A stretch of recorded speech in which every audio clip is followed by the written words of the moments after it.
اپنا نمائندہ بنا کے، اپنا سفیر بنا کے وہاں کچھ دیر ہو گئی، لوگوں میں یہ افواہ پھیل گئی کہ حضرت عثمان غنی کو شہید کر دیا گیا۔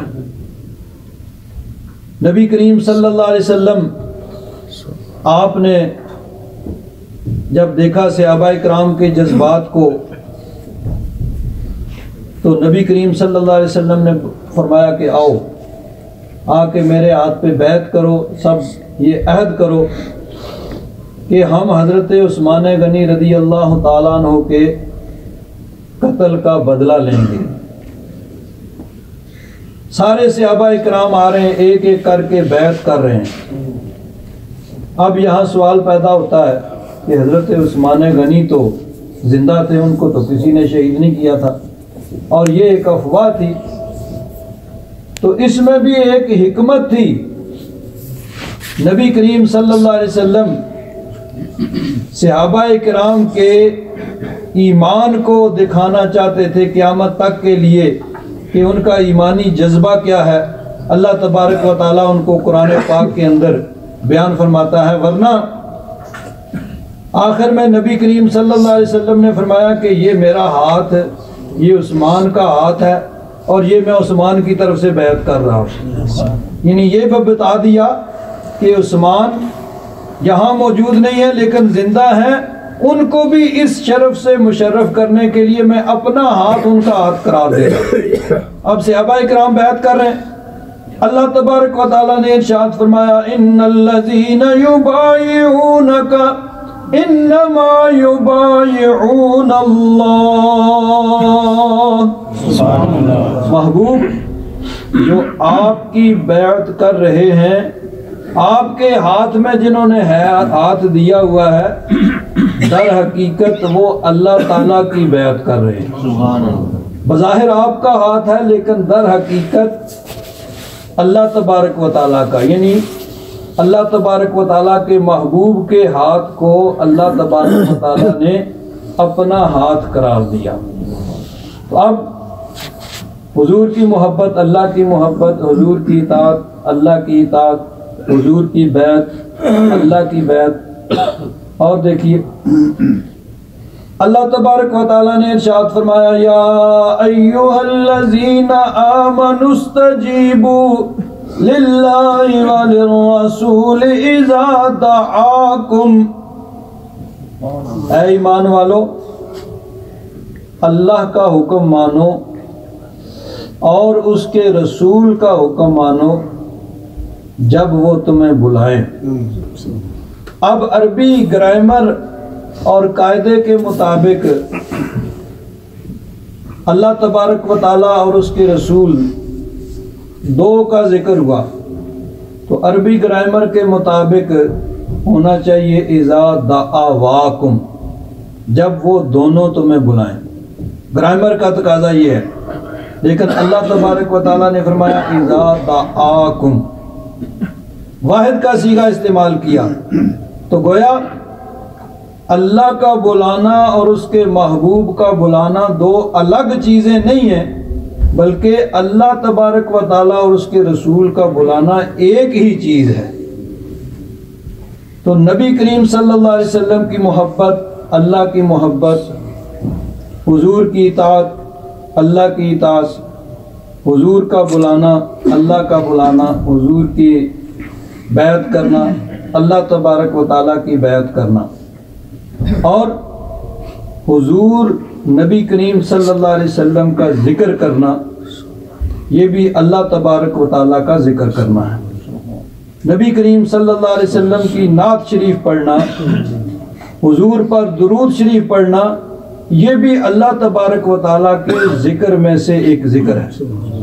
حدیث قدسی ہے، اللہ تبارک و تعالیٰ نے ارشاد فرمایا، جعلتک ذکرا من ذکری، اے محبوب آپ کو میں نے اپنے ذکروں میں سے ایک ذکر کر دیا۔ فمن ذکرک ذکرنی، محبوب جس نے تجھے یاد کیا، تیرا ذکر کیا، اس نے میرا ہی ذکر کیا۔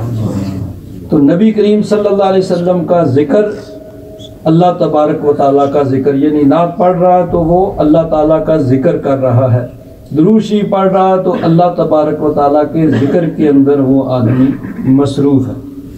تو نبی کریم صلی اللہ علیہ وسلم کی محبت اللہ تبارک و تعالیٰ کی محبت ہے کہ نبی کریم صلی اللہ علیہ وسلم سے اس لیے محبت کی جاتی ہے کہ حضور اللہ کے رسول ہیں، اللہ کے محبوب ہیں۔ اللہ تبارک و تعالیٰ نے آپ کے سر پر ختم نبوت کا تاج رکھا، سارے نبیوں کا سردار بنا کے آپ کو بھیجا۔ تو نبی کریم صلی اللہ علیہ وسلم کی محبت اللہ کی محبت ہے۔ اور یہاں ایک اور چیز یاد رکھیں، 8 چیزوں کا یہاں پہ ذکر ہوا، ماں باپ، اولاد، بہن بھائی، میاں بیوی، خاندان، خیش قبیلہ، مال جو تم نے جمع کیا ہوا ہے، اور تجارت جس میں نقصان کا تمہیں خطرہ ہے، اور پسندیدہ مکانات۔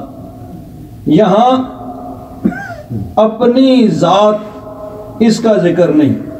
تو یہ سوال پیدا ہو سکتا تھا کہ ٹھیک ہے، ان 8 چیزوں سے تو ہم کم محبت رکھیں، اللہ رسول سے زیادہ محبت رکھیں، لیکن کیا اپنی جان کو اللہ رسول سے زیادہ عزیز اور محبوب رکھ سکتے ہیں؟ تو اللہ تبارک و تعالیٰ نے قرآن پاک کی ایک اور آیت ارشاد فرمایا، یہ بھی سورہ توبہ ہی ہے، سورہ توبہ کے آخر میں یہ آیت ہے، ما كان لأهل المدينة ومن حولهم من الأعراب أن يتخلفوا عن رسول الله ولا يرغبوا بأنفسهم عن نفسه۔ نبی کریم صلی اللہ علیہ وسلم غزوہ تبوک کے لیے تشریف لے گئے تو کچھ لوگ اس جہاد میں حضور کے ساتھ نہیں گئے، ان میں کچھ تو خالص اور پکے مومن تھے جو سستی کی وجہ سے پیچھے رہ گئے، اور اکثر منافقین تھے جو مختلف طرح کے ہیلے بہانے بنا کے انہوں نے دیکھا گرمی کا موسم ہے، لمبا سفر ہے اور جان کا خطرہ ہے، تو مختلف ہیلے بہانے بنا کے پیچھے رہ گئے، اس میں شامل نہیں ہوئے۔ اللہ تعالیٰ نے قرآن پاک کی آیت نازل فرمائی کہ مدینہ شریف اور اس کے ارد گرد رہنے والوں کو یہ لائق نہیں تھا، یہ مناسب نہیں تھا، ان کے لیے یہ جائز نہیں تھا کہ وہ نبی کریم صلی اللہ علیہ وسلم سے پیچھے رہ جائے۔ حضور تو جہاد کی مشقتیں اٹھائیں، تبوک 1 مہینے کا سفر، سخت گرمی کے اندر حضور اس سفر پہ تشریف لے گئے۔ میرا محبوب تو صحرا میں، پہاڑوں میں، میری راہ میں جہاد کے لیے جا رہا ہو، اور کچھ لوگ چین سے، آرام سے، سکون سے اپنے گھروں میں بیٹھے رہیں، یہ ان کے لیے جائز نہیں۔ وَلَا يَرْغَبُوا بِأَنفُسِهِمْ عَن نَفْسِهِ، اور یہ کہ وہ اپنی جان کو میرے محبوب کی جان سے زیادہ پیارا اور عزیز سمجھیں، کہ نبی کریم صلی اللہ علیہ وسلم تو مشقتیں اٹھا رہے ہیں اور وہ آرام سے، چین سے، سکون سے گھر میں بیٹھے رہیں، ان کے لیے یہ جائز نہیں۔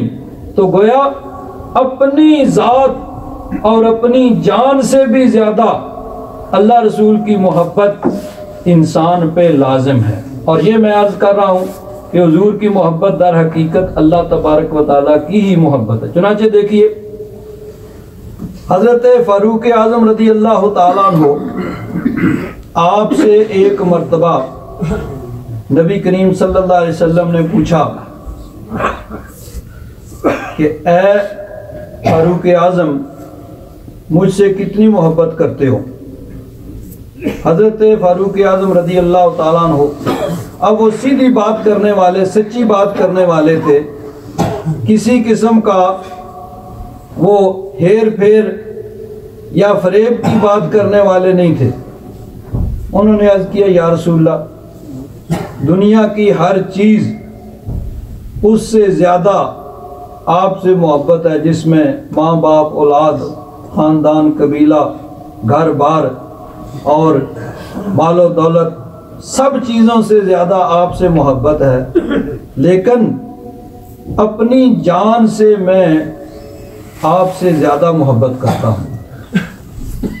نبی کریم صلی اللہ علیہ وسلم نے ارشاد فرمایا کہ ابھی تمہارا ایمان مکمل نہیں ہوا، ابھی تمہارا ایمان مکمل نہیں۔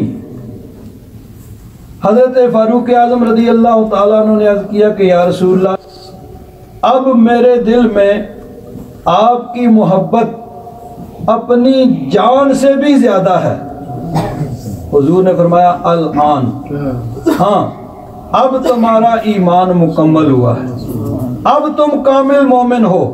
یا الآن کا ایک معنی محدثین نے سوالیہ انداز میں لیا ہے کہ اب یہ چیز ہوئی ہے، تم میری بارگاہ میں رہنے والے حاضر باش ہو، یہ تمہیں پہلے یہ درجہ مرتبہ حاصل ہونا چاہیے تھا۔ ایمان کامل اس وقت ہوگا جب میری محبت اپنی جان سے بھی زیادہ عزیز ہوگی۔ اور نبی کریم صلی اللہ علیہ وسلم کا ارشاد ہے لا یؤمن احدکم حتی اکون احب الیہ من والدی وولدی والناس اجمعین۔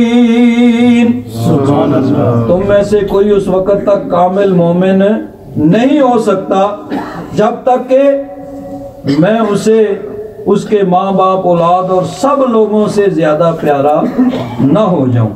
تو حضور کی محبت یہ ایمان کی تکمیل ہے۔ ایمان اس وقت تک مکمل نہیں ہوتا جب تک نبی کریم صلی اللہ علیہ وسلم کی محبت ہمارے دل کے اندر سب چیزوں سے زیادہ نہ ہو۔ حفیظ جلندری بڑی پیاری بات کرتے ہیں، اسی کا ترجمہ کرتے ہوئے عرض کرتے ہیں محمد کی محبت دین حق کی شرط اول ہے صلی اللہ تعالیٰ علیہ وسلم۔ حضور کا نام نامی اس میں گرامی جب بھی آئے درود شریف پڑھنا چاہیے صلی اللہ تعالیٰ علیہ وسلم۔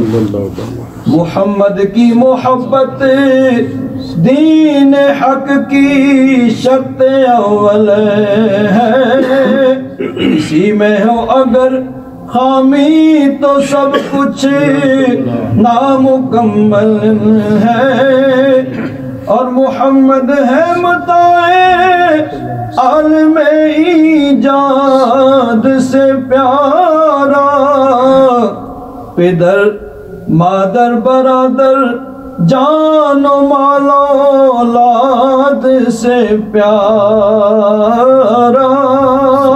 اور محمد کی محبت ہے سند آزاد ہونے کی، خدا کے دامن توحید میں آباد ہونے کی۔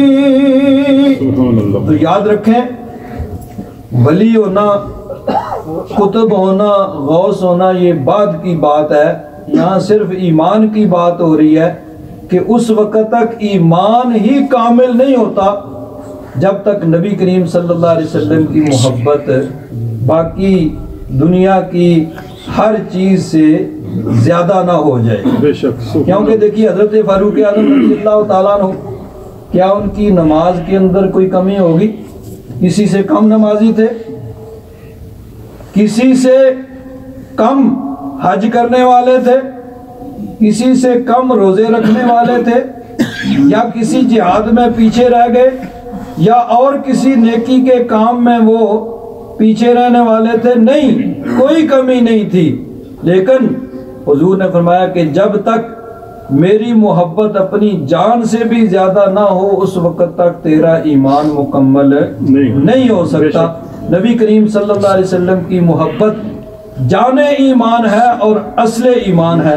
اللہ تبارک و تعالی ہم سب کو یہ محبت عطا فرمائے۔ میں انشاءاللہ آئندہ جمعوں میں اسی کے متعلق آگے مزید جو ہے عرض کروں گا۔ اللہ تبارک و تعالی اپنا فضل